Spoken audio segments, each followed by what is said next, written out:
किंतु हम आपको अभी इतना अवश्य बता सकते हैं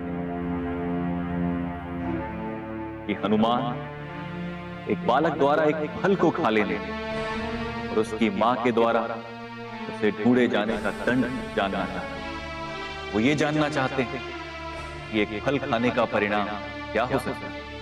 नारायण नारायण। प्रणाम प्रभु।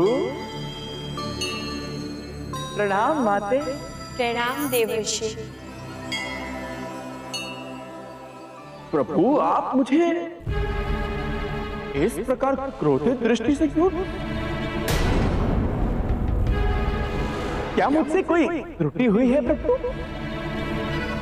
देवऋषि, हम ये कहना चाहते हैं कि आप ये सब कर क्या रहे हैं? प्रभु मैं तो केवल वही कर रहा हूँ जो मुझसे कहा गया था। क्या बोला गया था देवर्षि? माते वही कहा गया था। जो बोला गया था वो हुआ कहाँ? और क्या बोला गया था देवी? प्रभु मैं तो ये कह रही थी कि आपने इन्हें कुछ करने के लिए कहा था तो। देवऋषि, आपसे जो कहा गया था आप वो कर क्यों नहीं रहे? नारायण नारायण। मेरा विश्वास करे प्रभु, मेरा विश्वास करे। मैं तो केवल वही कर रहा हूं जो आपने मुझे आदेश दिया। देवऋषि, आपसे कहा गया था कि हनुमान के मार्ग में अड़चन डालना उसका हल नहीं बताता। हाँ प्रभु, तो मैं कहां मार्ग बता रहा? किंतु प्रभु अड़चनों का हल बताने वाला संकेत ना दूं, ये आपने कब कहा? नारायण नारायण। प्रभु मैं तो केवल वही कर रहा हूं जो मुझे कैलाश से आदेश हुआ। ठीक है देवऋषि, किंतु अब आप जो भी करेंगे उसमें अड़चन बड़ी होनी चाहिए। हनुमान की बुद्धि की परीक्षा है। जो आज्ञा प्रभु, जो आज्ञा। तो मुझे आज्ञा है प्रभु।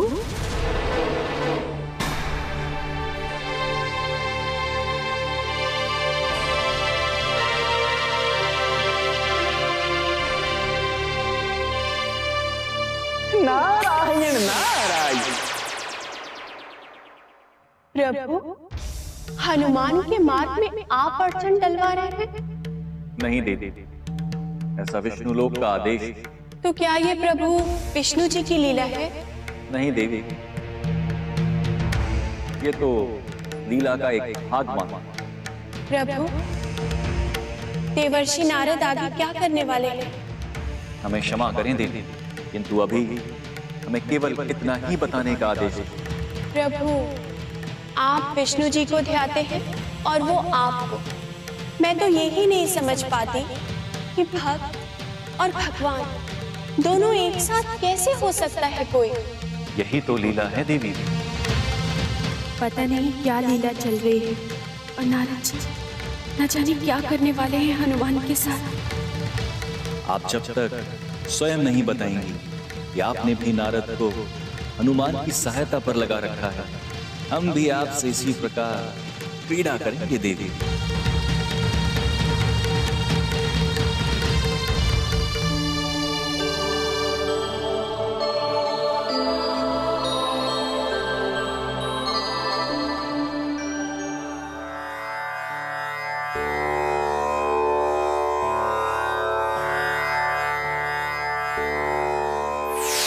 नारायण नारायण। प्रणाम देव चिकित्सक, प्रणाम। देव ऋषि आप सुमेरु से यहाँ? क्या अंजना की स्थिति और भी? नारायण नारायण। नहीं नहीं देव चिकित्सक, अंजना की स्थिति तो अभी वैसी ही।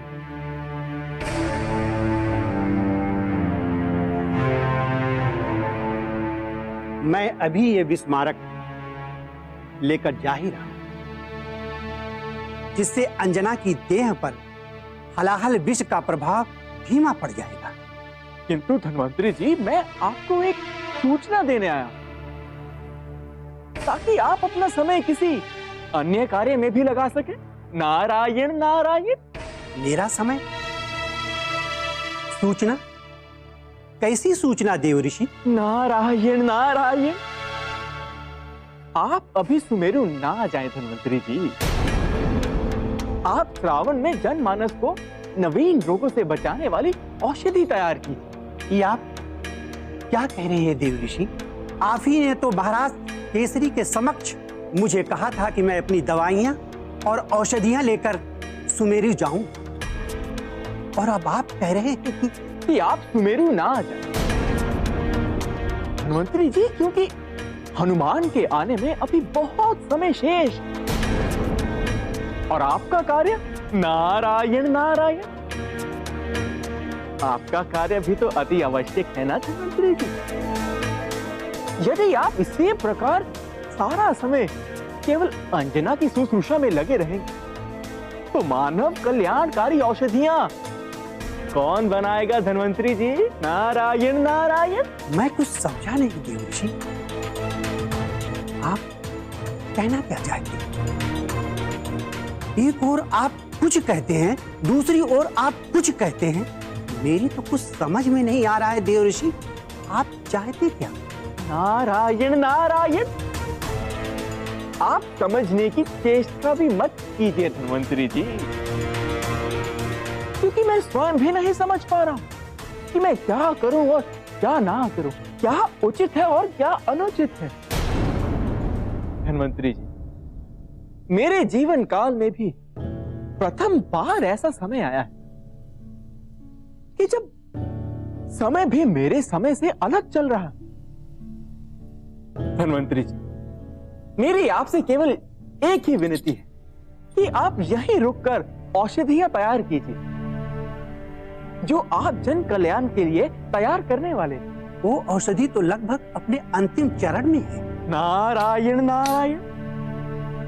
तो आप उन औषधियों को तैयार करते रहिए धन्वंतरी जी। मैं अपनी सारी सामग्री लेकर सुमेरु हो जा रहा हूं।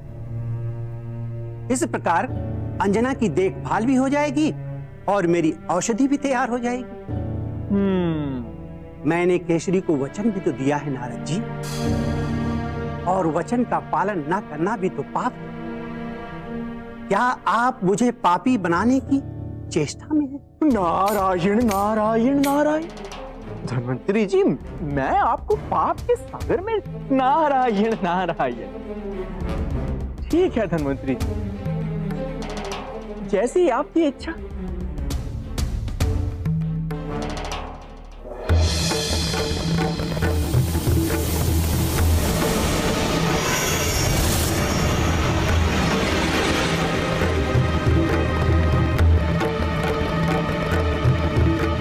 जाइए धन्वंतरी जी, जाइए।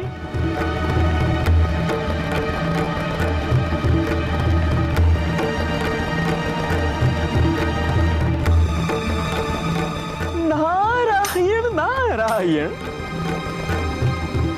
आप कितने भोले हैं धन्वंतरी, कितने भोले हैं आप।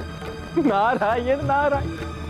आपको मायावी द्वार और सुमेरु के द्वार में कोई अंतर ही नजर नहीं आया। नारायण नारायण।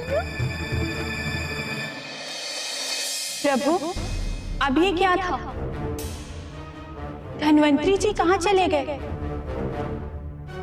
देवर्षि ने अपनी माया से ये कौन सा द्वार बना दिया? कहीं ये आपके आदेश पर तो नहीं हुआ? देवी, हम तो हनुमान के मार्ग में अड़चन डालने के विषय में बात कर रहे थे, ना कि धन्वंतरी जी को किसी अज्ञात लोक में भेजने के लिए। ना जाने नारद जी के मस्तक में कौन सी लीला चल रही है कि वो हमारे आदेश को इस प्रकार से पूर्ण करना चाहते हैं।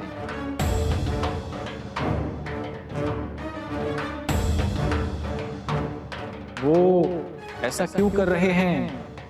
आपको कोई अंदेशा है देवी? मुझे कैसे ज्ञात होगा प्रभु? मैं तो आपकी और विष्णु जी की लीला का एक दर्शक मात्र हूँ। सच कहा आपने देवी, आप तो मात्र दर्शक हैं और दर्शक को तो केवल दर्शन ही करना चाहिए। क्या आपको ये लगता है कि मैं? नहीं गौरव, हमने ऐसा कब कहा? हम तो आपसे मात्र ये विनती कर रहे हैं, आप भी इस लीला का आनंद लीजिए। नारद हनुमान के मार्ग में अड़चन डालने के साथ साथ सहायता भी तो कर रहे हैं। क्या देवर्षि सच में हनुमान की सहायता कर रहे हैं प्रभु? हाँ देवी, वो एक और हनुमान को उलझन में डाल रहे हैं और दूसरी ओर उसी संकट से बाहर निकलने के लिए वो एक संकेत भी छोड़ देते हैं। मैं तो यही जानने का प्रयास कर रहा हूं, क्या वो मेरी आज्ञा का उल्लंघन कर रहे हैं? नहीं प्रभु, वो आपकी आज्ञा का उल्लंघन नहीं कर रहे होंगे।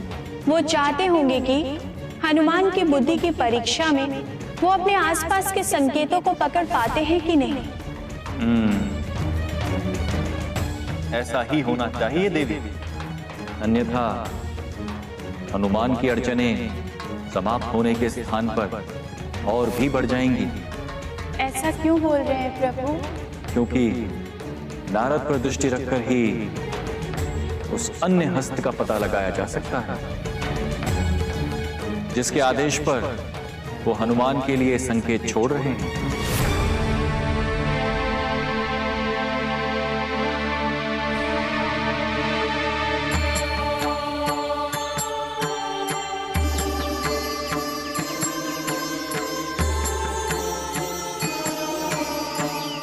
राक्षस ने मुझे युक्ति से भ्रमित किया है।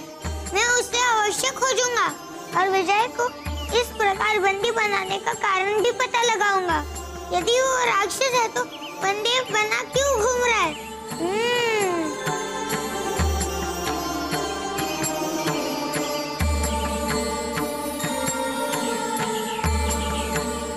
मुझे उस राक्षस और उसके माता से मिलकर ये जानना ही होगा कि उनका हमारे राज्य में आने का उद्देश्य क्या है।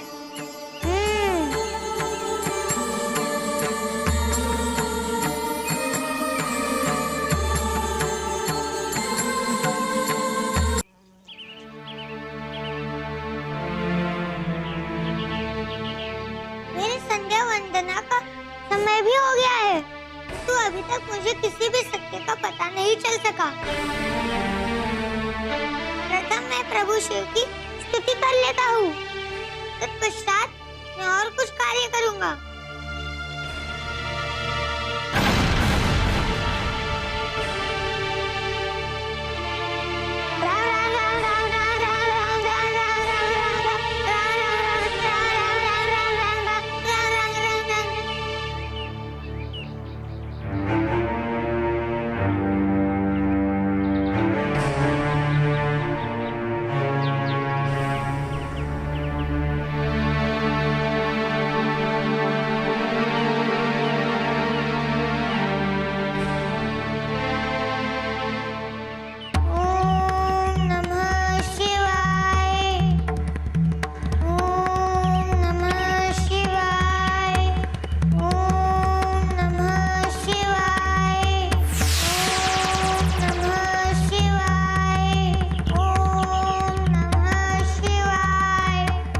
मुझे मूर्ख बनाकर यहाँ पर पाठ कर रहा है, अभी बताता हूँ तुझे।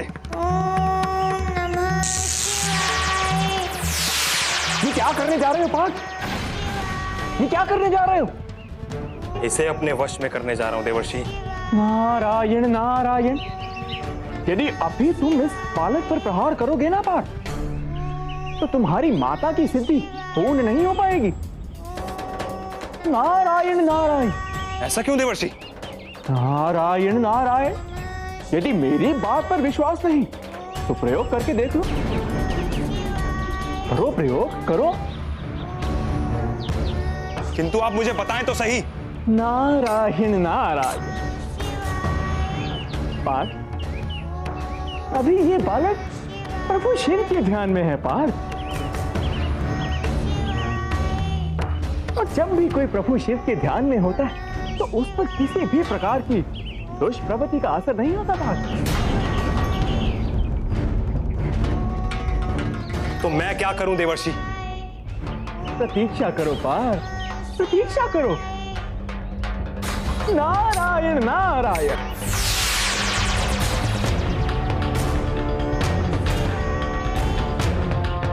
मुझे भ्रमित करने वाले, अब तू नहीं बचेगा।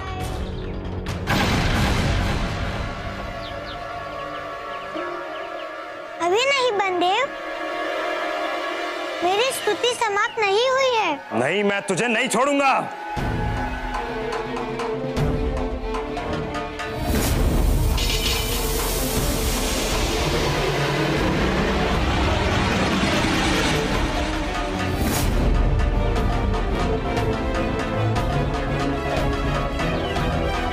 मुझे खोल हनुमान, मुक्त कर मुझे। बस कुछ क्षण और रुक जाइए।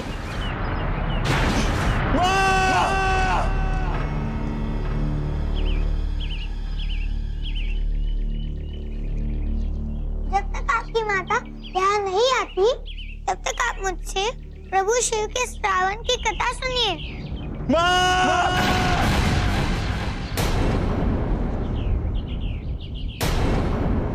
सतयुग में एक राजा था जिसका नाम प्रभास था, जिसके 3 रानियां थी।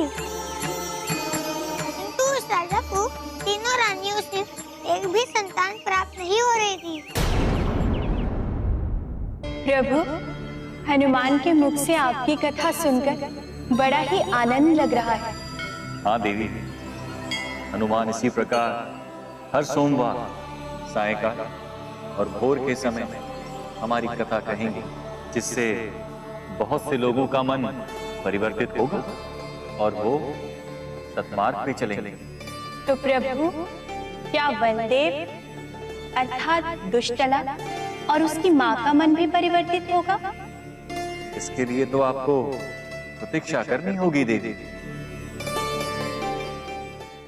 राजा अपने वंश को आगे न बढ़ते हुए देख बहुत ही चिंतित रहते थे और धीरे धीरे उनकी चिंता बढ़ते बढ़ते इतनी बढ़ गई कि उन्होंने राज्य के कामों पर ध्यान देना ही बंद कर दिया।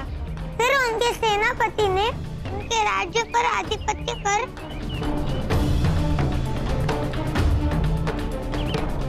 उन्हें उनके राज्य से ही निकाल दिया।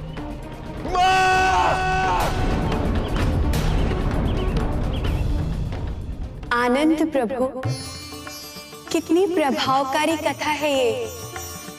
देवी, कथा केवल कथा ही नहीं होती,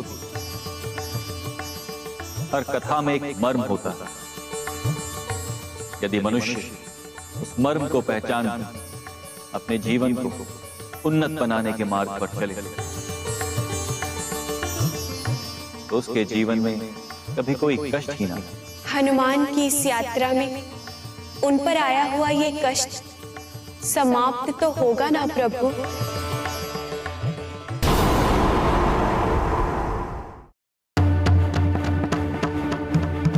दुष्ट बालक, तूने मेरे पुत्र को मार्ग से भटकाने की चेष्टा की है। अब तुझे अपना प्राण देकर इस कुकर्म का पश्चाताप करना होगा। प्रणाम माते। मैं तेरी माता नहीं हूँ।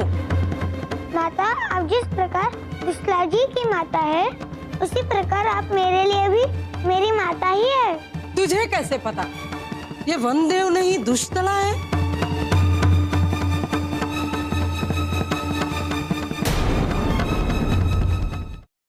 For more updates, log on to sahara1.in. Like us on facebook.com/Sahara1TV. Follow us on twitter.com/Sahara1Media.